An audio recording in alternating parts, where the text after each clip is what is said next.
Well, holy smokers, folks, welcome into today's video. Do we have some stuff to talk about in today's video, okay, around Ttcf, Ttcf stock in short percentage, some shocking stuff that I was just taking a look at. I don't usually look at a lot of stuff in regards to like short percentages, short interest around a lot of stocks I hold. And why is that? Well, I'm a long-term investor. To me, it usually doesn't mean that much if, certain things are going on as far as short sellers shorting a stock. And honestly, a lot of times I automatically expect that a stock I'm in is going to have a high short percentage, okay? Sometimes I can definitely get into some more controversial stocks, right, that have very strong bull and bear cases, right? Like the bears are like, right? And then the bulls are over here. And sometimes you, in those type of stocks, those are usually some of the most violent stocks you can be in terms of the moves they can make, right? 10%, 20%, 30%, and we're talking in a day, right? And over the course of a year, you can see, changes of hundreds of percent or even 1,000% plus in some of those stocks, right? And so here today, I'm going to take you through some numbers that just, to be quite honest, just pretty much shocked me in regards to this stock, okay? By the way, I hope you enjoyed today's video. As always, all that I ask in return is that you smash that like button. That is literally it. That helps out huge in the YouTube algorithm. I appreciate all you guys for being here as always, okay? So as we know, when it comes to Ttcf stock, there's a lot of folks out there that obviously are shorting this stock, right? Shorting it and, always telling people it's going to $1 a share, it's going to $2 a share, sell, sell, sell. And they do that every day of their life, right? They go onto these message boards and all over the place and anywhere they can, and they tell everybody, sell, sell, sell. It's going to $1, it's going to $2, it's going to $3, whatever, right? Oh, it's going to go under $10. They're constantly trying to get folks to sell their shares, right? Just constantly. And I don't know how much of effect this actually has. And I've always noticed it with all, many different stocks I've held in the past that have big short interest. By the way, if you're wondering what is this random room, I'm in the process of moving right now, okay? So if the next couple days I might just record in random places, okay? But when it comes to these stocks, when it's controversial like this, right? And when I say controversial, you got a strong bear camp and strong bull camp, right? You're going to get some folks that literally they make it their daily mission to just go on to message boards and talk trash about that stock day in and day out. Make up whatever they want to make up about it. Make up lies if they have to make up lies. Say whatever they want to say, right? Constantly, day in and day out. There's no days off for those folks, okay? And as a short seller, right, you can't really take any days off because, man, you take one day off, oh gosh, man, next thing you know, that stock goes up a bunch, you lose a bunch of money, right?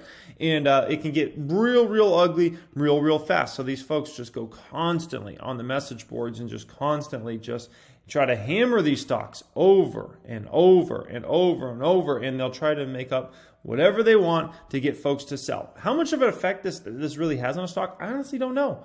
I don't even know if it has that big of a negative effect. I think, when these short sellers go onto these message boards or wherever, right, and try to, talk trash about a stock, I think they think like, oh, everybody's going to sell out of that stock today or something like that. When honestly, I don't think that changes anything. If anything, I think it makes, honestly, folks feel even stronger about their opinion, if anything, right? I don't even know if they really make a dent on it. But we know this, right? And, this is a good, point that was brought out, right? Because now the shorts are all like, well, TTCF, they should get looked into for blah, blah, blah, or whatnot. It's like, why is TTCF not under SEC investigation? It's been months since the supposed scandal. Any bears or shorts want to come with, to this?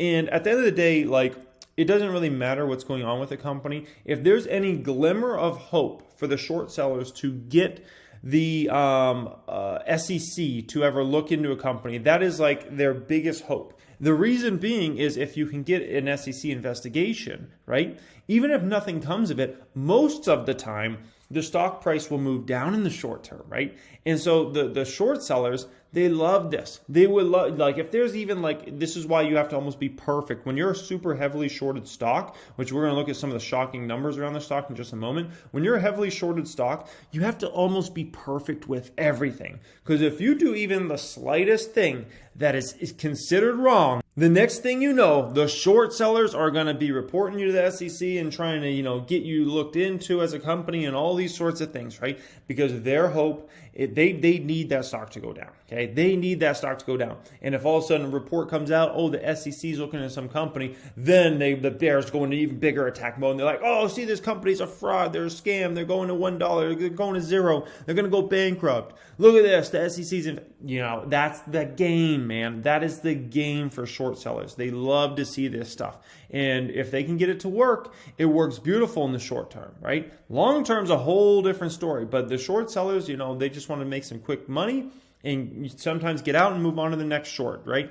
And things like that. Some are really bad and they try to short a stock to zero, and that's just, ooh, man, ask a lot of short sellers how it usually works out. Not too good, okay? Let's go through the facts around Ttcf before we get into the, some of the shocking numbers, okay? Plant-based food company, what's happening in the plant-based food space? It is growing exponentially larger right now, right? Just a massive, like if you're in the food space, you want to be in plant-based food. No doubt about it, okay? The company is growing rapidly. I mean, we're talking like revenue growth 50, 60% right now, right? Unbelievable numbers, right? Their brand is on point. Their marketing, everything like that, like the packaging of the products and whatnot, it just is, it's like, you can just tell when like a brand's on point, especially in consumer packaged goods. And that's an industry I've been investing in since pretty much I got in the stock market in 2008, 2009. Some of my earlier investments, Conagra Foods and Kimberly-Clark and some of those companies, right? Obviously Conagra Foods was in the, food space, but Kimberly-Clark is also another consumer brand, just obviously, they sell tissues and paper towels and stuff like that. And so I've always paid attention to kind of the brand, which is very, very important. Tattoo Chef, they just have their branding on point when it comes to that company, packaging, everything, right?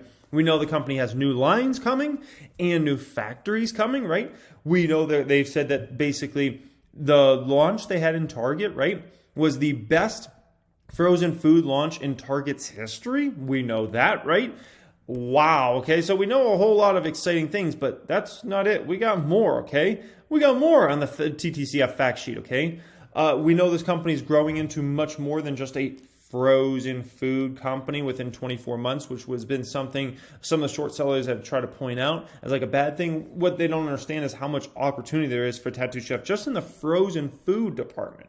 Never even mind the rest of the store. Just in frozen food is a massive thing. But, the short sellers are always like, oh, it's just a frozen food company, okay? Well, they're going to become a lot more than that over the next 24 months. We know the company's striving for that, right? We know the company's likely going to get in a whole lot more stores than they're in today, right? We know more doors are coming, meaning, if you, have a certain amount of shelf space in a store, more SKUs are coming, right? We know, obviously, if you look at what happened with Target, right? They started with like 2 products. Next thing you know, it's 4 products, 6 products.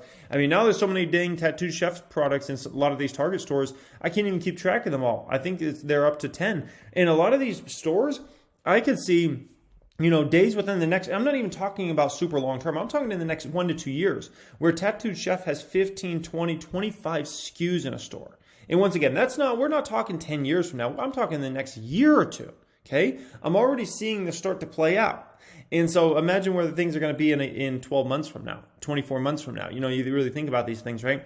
We know the company has 9 figures of cash, right? We know the company has Sam and Sarah in the front of this company, right? Sam, 35 years or whatever in the food industry, right? We know Sarah has done an amazing job coming out with great products. The packaging, the branding's on point, done an amazing job there, right? So we know that, and we know they're also going to get into food service, right? Which is another huge opportunity outside of just consumer packaged goods, right? And we know the company is vertically integrated. So they control basically almost the entire supply chain when it comes to their company, which is magical, okay? Absolutely magical. When you can control everything, that allows you to control your costs better. And this is going to likely mean that Tattooed Chef's products can be, which in the food industry, the quality of the product being the same time in and time out is extremely important. This means Tattoo Chef's going to likely have a huge competitive advantage when it comes to that, making sure their product tastes the same and is good as possible every single time, right? But not just that, it's going to allow them to control costs a lot better in production, right? And so when you put all these things and you factor them all together, it's like, wow, okay, this is quite quite a exciting company, an exciting time for this thing, okay? And, when I look at Tattoo Chef, this is a $1 billion something company, right? Been trading anywhere from $1 billion to $2 billion, right? And I made some good money on the stock. And it's not even a stock I can consider because, selling. Not even a stock I can consider selling. The only thing I have to consider is how many more shares do I buy. Because when we look at Tattoo Chef here, right? the way I view this company, right? I view it very similarly how I used to view Monster Beverage, which Monster Beverage used to be an investment of mine many, many years ago, back when it was Hanson's Natural Beverage, and it had like less than $10 billion market cap on it back then, right? I think it was 3 or 5 billion or something when I first started investing in this company many, many years ago. And what I saw in Monster was a company, they're obviously in the food and drink space, right? But drink space specifically. This was a company that I just saw expanding rapidly. They had their brand on point. I saw them getting into way more stores. I saw them expanding, SKUs in all the different stores, and I saw their product moving. And this is what is extremely important, right? And so I saw this, plus they had a beautiful balance sheet with a lot of cash around, and I saw all this, and I'm like, this company is destined to thrive much more than they are, right? And obviously Monster grew into a drink giant. I don't own the stock anymore nowadays. It just doesn't have enough growth nowadays to kind of satisfy what I want in the stock, right? I look at the valuation, I look at the growth, and it's just not exciting enough to me, okay? But I see Ttcf as a very early days Monster Energy, okay? And even like a Conagra Foods, you look at a Conagra Foods, like it trades at a really cheap valuation nowadays in terms of PE ratios and things like that. And it's at like a $17 billion market cap, right? Conagra Foods, no innovation at that company versus a Ttcf that's just innovation crazy. Like they come out with so many different products and SKUs all the time. It's unbelievable, right? Conagra Foods, very bureaucratic, old school company. They just don't have a lot of growth nowadays or innovation at that company, right? And they just bought out a lot of brands in the past, and now it's just kind of a cash flow company. And even a company like that's valued at $17 billion, right?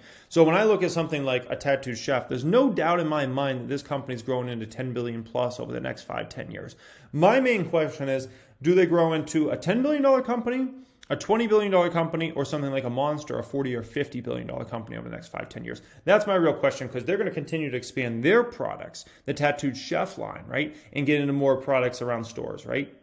But not just that. Then they're going to obviously buy other brands out. We just saw them buy out the New Mexico Foods Company, right? And so they'll buy other brands as their cash flows get bigger and bigger. Guess what? They're going to have more and more money to do more and more deals and buy other growing companies. Or just start brand new brands and grow those organically. That's something Monster has done an amazing job of in the past, right? Monster comes out with these different products, grows them and grows them. They've sold off some to other companies like Coke over time, right? Or they come out with a Rain product, right? Which is obviously a huge product now. Monster does an amazing job of that. I could see Tattooed Chef doing that, where they don't even have to necessarily buy out other food companies. They can just be like, you know what? We don't need to buy out another company. We're just going to create a next billion-dollar brand, okay? And so, yeah, massive, massive opportunity in this one. Meanwhile, something very intriguing has been going on beneath the surface when it comes to short interest, okay? So if you look at this stock for almost its entire public life, right, which it hasn't been a public company for, it hasn't even been a year yet for this company being a public company, if I recall, right? And if you look at the short interest, it's been pretty normal over time, right? Nothing too crazy, nothing to really be like, whoa, what is going on here, right? Look, most of the time is between like 2 million and like 6 million shares are short, right? Short interest, right? And if you look at, how many days it takes to cover, it's like 1 to 2 days for the most part, right? 1 to 2 days. So that's not that crazy, right? It's like, okay, big deal. It takes them a day or two to cover the shorts. Nothing crazy. But something very, very intriguing has happened recently in regards to this company. You want to know what it is? Look at those numbers. And by the way, the most recent numbers should be coming out in the next few days. Look at that short interest now. It has gone shockingly high, right? I mean, we're talking 13, 14 million shares short. And who knows, maybe the numbers, next time the numbers come out, it might even be bigger. Now we're talking 9 days, 10 days to cover. To cover, guys. That is shockingly big the numbers have grown to, right? Shorts are setting themselves up for quite a situation, okay? I mean, quite a situation. Shorts are desperate. Now, they're going to get really, really desperate to hope this company gets any sort of investigation or anything like that into any wrongdoings, because they need it. Myself as a long, it doesn't matter If I have to wait 3 years, 1 year, 5 years, 10 years to make a bunch of money in the stock, I'm in this for the long term. I don't care. If Tattoo Chef could be $40 a share tomorrow, $20 a share, $10 a share, $50 a share. I'm not selling that stock. It doesn't matter to me. But when you're short these shares, right, you're paying interest and you have unlimited loss. And now all of a sudden you're caught into a situation where everybody's jumped on shorting this, right? And now we're talking 9 days, 10 days to cover. I mean, this is how you could get this situation to get very ugly, very dang fast, okay? And I'm talking real quick. And here's the craziest part of this, okay? The shorts don't have a heck of a lot to go off of. They really don't, okay? Their only hope is basically there's some sort of look into the company or something like that. That's literally their only hope at this point in time, right? Because here's what's coming. You know, we know Tattoo Chef is now in Walmart, but they only have a few SKUs in Walmart stores. Imagine, you know, you think Walmart's going to look at the Target launch, best frozen food launch in the history of Target, and be like, oh, no, we don't want to make some of that money. No, of course not. So high probability in the next 12 months, Tattoo Chef gets massive expansion in Target and in Walmart, meaning they get, you know, 10 SKUs, 15 SKUs, 20 SKUs, maybe their own door in Walmart stores, right? And then almost all of these stores are basically untapped, right? Kroger is the biggest grocery store chain out there for the most part outside of Walmart, right? And, you know, if you think about that one, I mean, we're talking completely untapped right now. Like, I don't see any Tattoo Chef products in any of the Smith stores or Fry stores right now. High probability in the next 12 to 24 months, you hear about a deal where all of a sudden Tattoo Chef is in Kroger stores. And what we know about Tattoo Chef is the product moves. So once it gets in, they get more and more SKUs, more and more products. Then people get used to trying these products. They like the products and they buy it consistently, right? I mean, especially if you talk about like the plant-based burrito bowl, the enchilada bowl, woo, the plant-based pepperoni pizza bowl. Oh my gosh, okay? And so you're going to be looking at a situation where that comes, right? Albertsons, you look at all these companies are almost all untapped. Whole Foods, they just announced a deal with Whole Foods very recently, okay? And it was only for like 2 SKUs. I mean, I could definitely see a day when you know, this company has, you know, 4, 6, 8, 10 SKUs in a Whole Foods, if not more than that. Plant-based food company, Whole Foods, like, are you kidding me? And by the way, they already have a relationship with Whole Foods because they used to sell private label into Whole Foods. And who owns Whole Foods? Amazon owns Whole Foods, okay? And so the shorts have this coming for them over the next 12 to 24 months. All these guys are likely going to have Tattoo Chef. And if they don't have Tattoo Chef, it's just a matter of time because at the end of the day, we know the product moves crazy.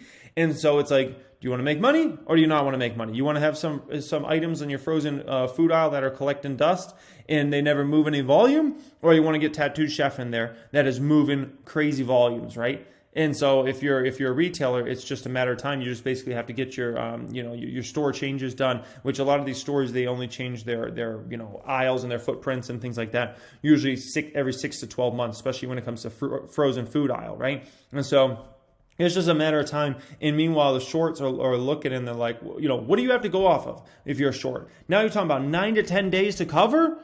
You're talking about short interest potentially skyrocketing, and the interest rate you have to pay. You know, as usually a stock gets more and more shorted, the interest rate you have to pay to short that stock goes up, and all of a sudden you have all this revenue growth coming, right? You have all these stores coming, this more SKUs coming. What do you have to go off of if you are a short seller now?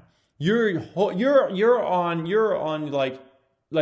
hope mode now at this point, and you are going to be in a real tough spot. For me, do I care if Tattoo Chef's at 15 or 25 tomorrow? Doesn't mean anything to me. If you are a short seller, that means everything to you. Because if Tattoo Chef's at 25, you're likely going to already have covered, or you're going to have to think about covering, right? Because your loss could start getting real ugly real fast. And if you're at 15, you're feeling like, ooh, I'm making some good money, right? And there was a lot of folks when the stock was going down to 18, 17, 16, 15, that were shorting. And now they're starting to get underwater as the stock started to climb out of that $15 hole, right?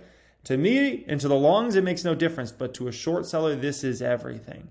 And when you're in a stock that has a story like this, watch out. This is not going to trade like the other stocks in the food industry trade. The shorts are going to run into the same exact issue they ran into Tesla, where it was like they wanted Tesla to like trade the way Ford and GM trades. And it's like, it doesn't work like that, man. Tattoo Chef's not going to trade the same as Conagra Foods, okay? Tattoo Chef is not going to trade the same as Hormel Foods. You know why? Because Conagra Foods and Hormel Foods are having trouble finding growth, right? And Tattoo Chef is growing like 50, 60%, like ridiculous growth rates, right? And they have the whole decade of double-digit growth ahead of themselves, year after year after year after year.